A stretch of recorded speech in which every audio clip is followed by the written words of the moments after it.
उत्तर प्रदेश के वाराणसी के पास एक बहुत खूबसूरत सा गांव था। उस गांव में एक प्राचीन शिव मंदिर होने के कारण हर साल वहां पर लाखों भक्त आते थे।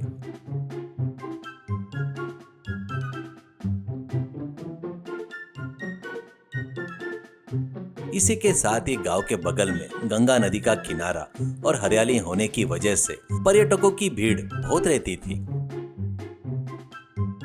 गांव के सभी होटल हमेशा भरे रहते थे। इस भीड़ की वजह से ही गांव में रहने वाले ओम प्रकाश के परिवार के लिए एक नई मुसीबत खड़ी हो गई। ओम प्रकाश और उसकी पत्नी सुमित्रा देवी बहुत सीधे और संकोच स्वभाव के थे। उनका एक छोटा सा घर और एक छोटा सा खेत था, लेकिन उनके दूर के रिश्तेदार के लिए वो एक मुफ्त का होटल बन गया था। काशी यात्रा पर आने वाले या घूमने आने वाले हर कोई बिना सूचना के अपना सामान लेकर यहाँ पर आ धमकते थे। एक दिन सुमित्रा देवी थकार कर रसोई में बैठी और बोली, अरे सुनते हो, कल ही वो गोरखपुर वाले रिश्तेदार गए हैं और अभी खबर मिली है कि फिर कोई आ रहा है। हमारे घर का सारा राशन इन्हीं लोगों की वजह से खत्म हो रहा है। इस महीने खर्चे के लिए पैसे भी नहीं बचे।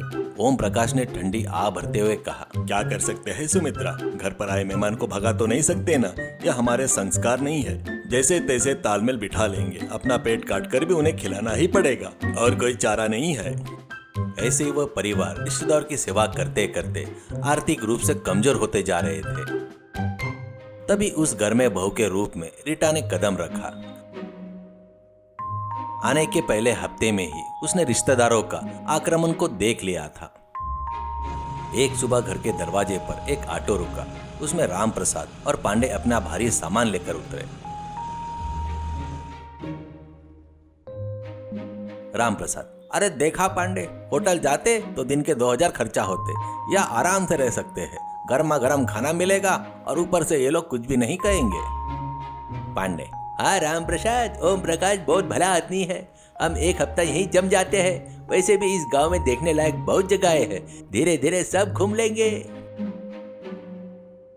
अंदर रसोई में रीटा ने अपनी सास से धीरे से कहा, सासू माँ, ये लोग कौन है हमें ठीक से पता भी नहीं, पर ये लोग हमें परेशान करने आए हैं। इस बार मैं इन्हें देख लूंगी, बस मैं जो करूँ आप बीच में मत बोलिएगा। हमारी रसोई के टमाटर ही आज हमारे हथियार बनेंगे।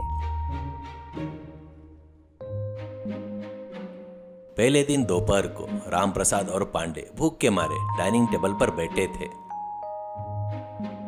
रीटा खाना परोसने आई। अरे आइए ससुर जी, आज का खाना बहुत स्पेशल है। यह है टमाटर की दाल, ये टमाटर फ्राई, ये टमाटर का सूप और अंत में ये टमाटर की चटनी। पांडे, सब टमाटर का ही है क्या बेटा? चलो कोई बात नहीं, आज खा लेते हैं। टमाटर सेहत के लिए अच्छा होता है। पहले दिन रात का भोजन। राम प्रसाद, अरे बेटी रीटा, रात को क्या बनाया है? दोपहर का खाना अभी तक पचा नहीं, कुछ हल्का होता तो अच्छा होता। रीटा, अरे ससुर जी, रात को हल्का रहे इसलिए मैंने टमाटर का उपमा और उसके साथ टमाटर सूप बनाया है। आपको पसंद आए इसलिए टमाटर का मीठा मुरब्बा भी बनाया है। खाकर देखिए, शहद जैसा लगेगा। राम प्रसाद और पांडे एक दूसरे का मुंह देखने लगे।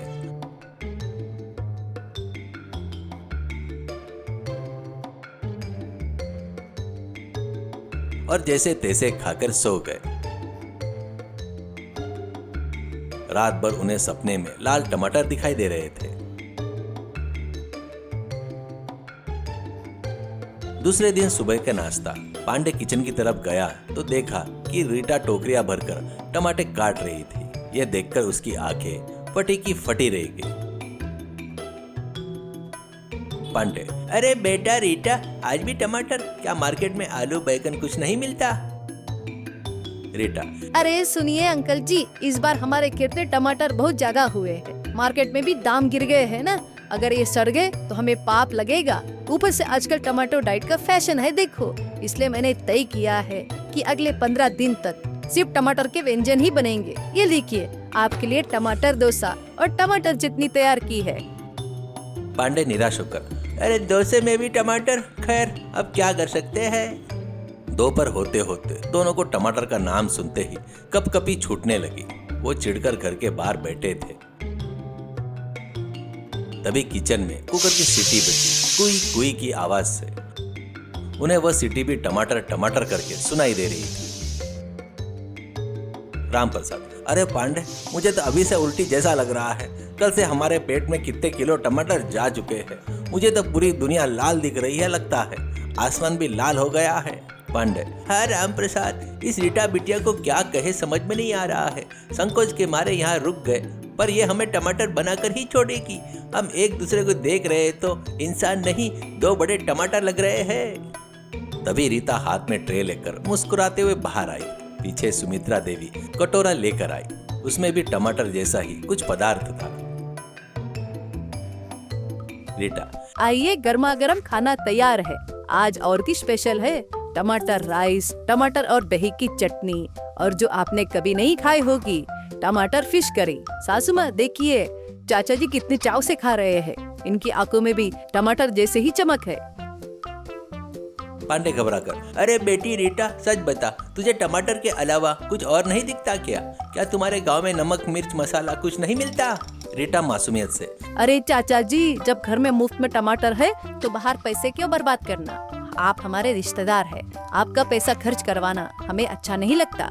वैसे अगले हफ्ते से बैगन के दाम भी कम होने वाले हैं, तब सुबह शाम बैगन ही खाएंगे। बैगन के भजिए, बैगन का खट्टा, बैगन का हलवा, कितना कुछ। अब से जो भी सब्जी सस्ती होगी, तीनों टाइम वही बनेगा।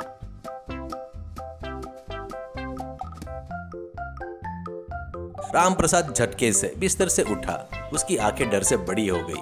राम प्रसाद, अरे पांडे, चलो यहाँ से भागते हैं। एक दिन और यहाँ रुके तो हम बैगन बन जाएंगे। मुझे बैगन बिल्कुल पसंद नहीं है भाई। सुमित्रा जी, ओम प्रकाश जी, हमें अचानक कुछ याद आ गया है। गांव में एक जरूरी मीटिंग है, हमें अभी निकलना होगा। ट्रेन का टाइम हो गया है। सुमित्रा, अरे पांडे जी, अभी तो आए थे, अभी तो काशी विश्वनाथ के दर्शन भी नहीं हुए। कम से कम ये टमाटर का भोजन तो करके जाइए। राम प्रसाद, अरे नहीं बहन, हमें बिल्कुल भूख नहीं। इन टमाटरों की खुशबू से हमारा जन्म धन्य हो गया।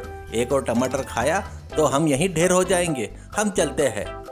रीटा किचन में से करचूर लेकर दौड़ती हुई आई।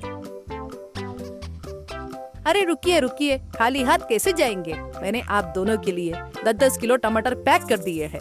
रास्ते में भूख लगे तो खाते जाइए। और हाँ, हमारे बाकी रिश्तेदारों को भी इन टमाटरों के बारे में बताइए।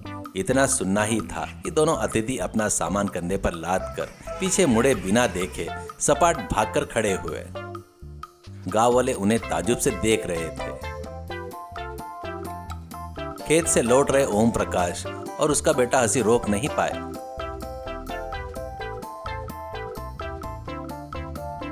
ओम प्रकाश, हाँ रीटा, तुम्हारा टमाटर का अस्त्र तो काम कर गया। पांडे जी तो भागने का नाम ही नहीं ले रहे थे। देखो, अभी ओलंपिक में रनर की तरह भाग रहे हैं।